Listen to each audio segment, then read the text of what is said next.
भारत माता की वंदे वंदे। आज के इस गरिमामय कार्यक्रम में मंच पर विराजित मेरे सहयोगी साथी भारतीय जनता पार्टी के वरिष्ठ नेता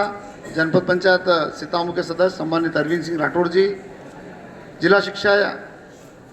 अधिकारी के रूप में मंदसौर में काम देख रहे सम्मानित डोकेन डाबी जी, सम्मानित डाबर साहब, इस स्कूल की प्राचार्य महोदया, आपके पास ही विद्यालय के स्कूल के प्राचार्य सम्मानित विजय सिंह पुरावत जी, इस स्कूल के सम्मानित समस्त स्टाफगण और यहाँ विराजित समस्त छात्र छात्राएं। देखिए, आज का दिन वास्तव में हम सब के लिए गौरव करने वाला है और जिस विद्यालय में हम बैठे हैं उस विद्यालय का तो नाम ही उत्कृष्ट विद्यालय है। जिस उत्कृष्ट विद्यालय में पढ़ने वाले बच्चे तो अपने आप में ही उत्कृष्ट होते हैं, मगर सरकार की ये मंशा होती है कि इन उत्कृष्ट बच्चों का और अच्छे से किस प्रकार से हम विकास कर सकें। इसलिए कई बार ऐसी अनेक योजनाएं सरकार लेकर आती है जिनके माध्यम से आप सब में एक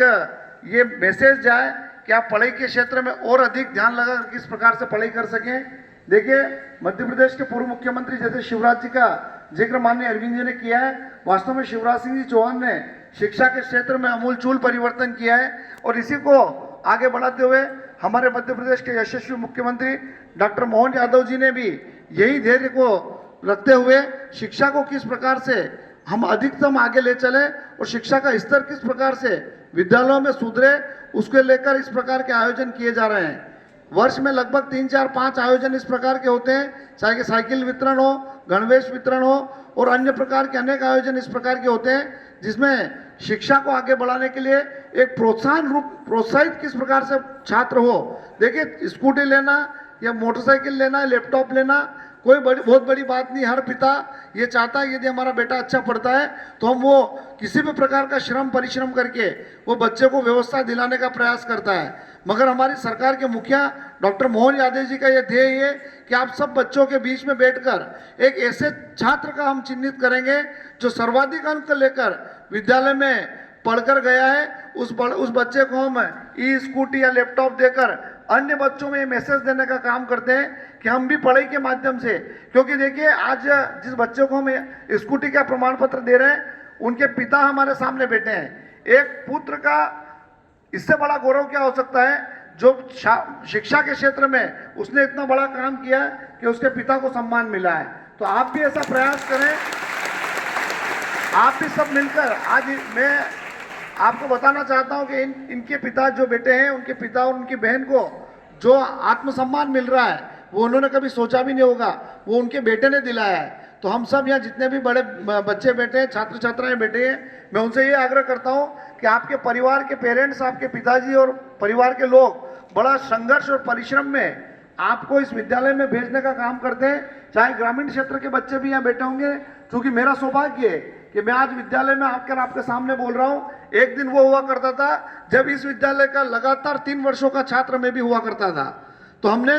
बड़े परिश्रम के साथ विद्या गांव से हम आके, क्योंकि मैं भी गांव का परिवेश का व्यक्ति हूँ, गांव से आना और अब तो उत्कृष्ट विद्यालय, मतलब उत्कृष्ट विद्यालय सांदीपति विद्यालय का जिक्र माननीय अरविंद जी ने भी किया, मगर उसके पहले से उत्कृष्ट विद्यालय चल रहा है। और उत्कृष्ट विद्यालय में एडमिशन कराना, क्योंकि हम जनप्रतिनिधि की भूमिका में भी है, कई बच्चे और कई पेरेंट्स हमारे पास आते हैं, यहाँ पर एडमिशन कराना ही अपने आप में बहुत बड़ा काम है। ऐसे नेतागिरी से या हम किसी के प्रभाव से इसमें एडमिशन नहीं करा सकते हैं। या जो बच्चा पढ़ने में बहुत अच्छा तेज होता है, जिसकी एग्जाम होती है, वो बच्चा इस विद्यालय में पढ़ता है। और जो प्राइवेट संस्थाएं जितनी भी चल रही है उनसे कहीं गुना, मैं आपसे कहता हूं, हम बड़े गर्व से बात करते हैं अन्य विद्यालयों में आपके विद्यालय के बारे में कि अगर हमको तुलना करना हो इस मंदसौर शहर में तो हम सेंट थॉमस की तुलना उत्कृष्ट विद्यालय से यदि करते हैं तो उत्कृष्ट विद्यालय हर प्रकार से बेस्ट होगा, चाहे वह शिक्षा के क्षेत्र में हो, सांस्कृतिक क्षेत्र में हो, अनुशासन के क्षेत्र में हो। चाहे हम वात्सल्य स्कूल से तुलना करें, मैं किसी स्कूल का नाम नहीं लूंगा, मगर मंदसौर के जो टॉप मोस्ट जो प्राइवेट स्कूल है उनमें सबसे बेस्ट शिक्षा यदि किसी में दी जाती है तो उसका उत्कृष्ट विद्यालय में दी जाती है। मैं इस गरिमामय अवसर पर यहाँ के जितने भी प्रधान अध्यापक महोदय के साथ जितने भी स्टाफ के सदस्यगण हैं, जो शिक्षक शिक्षिका हैं, उनको हृदय से धन्यवाद देता हूँ कि आपकी अथक मेहनत देखिए, मेहनत कहाँ नजर आती है, हम वर्ष भर भले कितना कुछ भी कर लें, मगर जब हम एग्ज़ाम देते हैं और जब रिजल्ट आते हैं तब उस स्कूल का नेचर मालूम पड़ता है कि इस स्कूल की गतिविधियाँ कैसी रही होगी। जब आपके स्कूल का रिजल्ट हम देखते हैं ये 90, 95, 97, और अभी ये पढ़ रहा था कि आपने जो बोर्ड लगा रखा है इसमें भी खेल के क्षेत्र में भी आप यहाँ के बच्चों ने कहीं स्टेट और नेशनल तक के खेलों में भाग ले रखा है। तो मैं निश्चित ही आप सबसे ये आग्रह करता हूँ कि आप देखिए ये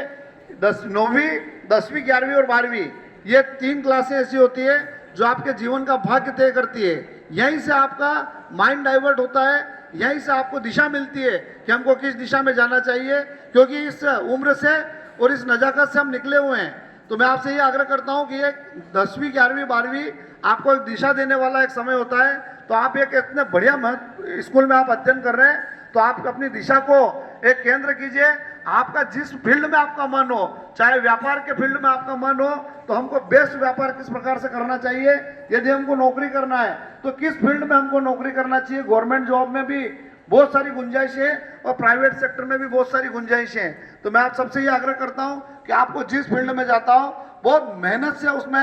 आपको ध्यान लगाकर मेहनत करना चाहिए। देखिए आने वाला समय आप हमारा भविष्य का भारत हो, आप इस देश का भविष्य हो। कहीं ना कहीं आप आज हम आपके सामने बैठे हैं, हो सकता है कल आप मंच पर बैठेंगे। तो आने वाले समय में हमको और आगे से कैसे अच्छा कर सकें इसके लिए आपको और ज़्यादा मेहनत करना है। और मैं आप सभी से आग्रह करता हूँ कि देखिए परिवार के लिए बेटा या बेटी स्कूल जब अध्ययन करने जाते हैं तो वो अपना सब कुछ सौंपते हैं बच्चों को कि आप 10 घंटे 12 घंटे आप पढ़ने जा रहे हैं तो आप क्या कर रहे हैं क्या नहीं कर रहे हैं, क्योंकि आपकी गतिविधियां आपको ही पता होती है। मगर मैं आपसे आग्रह करता हूं कि उनकी बड़ी उम्मीद होती है जब स्कूल बच्चों को भेजते हैं तो आप अपना परिवार का जो भाव है, माँ बाप की जो मंशा है, उस अनुसार आप जो मंसूर में जब भी 8-10 घंटे आप स्कूल में बिताते हैं तो आप उसको सकारात्मक कामों की तरफ ले जाएं और सकारात्मक काम में आप अधिकतम ऊर्जा किस प्रकार से हम अपने भविष्य को बढ़ाने में कर सकें। आज हमारे स्कूटी वितरण और लैपटॉप के जो वितरण के इस कार्यक्रम में हम माननीय मोदी जी के भी भाषण हम सुनेंगे और माननीय मोहन यादव जी को भी हम सुनेंगे। तो कहीं ना कहीं इनसे ये मालूम होगा कि देखिए किस प्रकार से संघर्ष के साथ हमने ये यात्रा को प्रारंभ किया है और कितने अच्छे माहौल में हम शिक्षा को लेकर गए हैं। तो मैं आप सभी के उज्जवल भविष्य की कामना करता हूं और आज एक अच्छे वातावरण में बैठा हूं। तो मैं आपसे ये आग्रह और करूंगा कि अभी एक मोदी जी का एक ड्रीम चल रहा है। मोदी जी एक अक्सर भाषणों में एक चीज कहते हैं जिनको हमको भी अपनाना चाहिए, क्योंकि मोदी जी हमारे देश के यशस्वी प्रधानमंत्री है, हमारा देश का गौरव है। हम मोदी जी की हर बात को मानते हैं। तो मोदी जी ने एक विशेष बात कही है जो हमारा अभी एक हिंदुस्तान में और वर्ल्ड में अन्य देशों में एक आर्थिक वार जो चल रहा है, एक आर्थिक वार में हम हमारी भारत की अर्थव्यवस्था को किस प्रकार से और मजबूत कर सकें, क्योंकि अन्य देशों को डर लगने लग गया भारत से कि भारत इतना शक्तिशाली आर्थिक देश बन चुका है। अमेरिका दुनिया भर के डोंग कर रहा है, रशिया दुनिया भर के, चीन और ये सारे देश भारत को दबाने का प्रयास कर रहे हैं। तो मैं आप सभी से आज एक संकल्प के साथ अपनी बात को रखूंगा। आप सबको आज इस कार्यक्रम के बाद मन में एक संकल्प लेकर जाना है कि आप सबको मोदी जी ने जो हमको कहा है तो हमको स्वदेशी के ऊपर हमको ध्यान देना पड़ेगा ताकि हमारे देश की जो अर्थव्यवस्था है उसको और हम मजबूत कर सके। मोदी जी का एक नारा है लोकल फॉर वोकल, भारत में उत्पादन होने वाली चीज़ों का हम क्रय करें और भारत में उत्पादन होने वाली ऐसी बहुत सारी चीज़ें हैं। आप उसकी शुरुआत मैं माननीय स्टाफ के सभी सदस्यों से,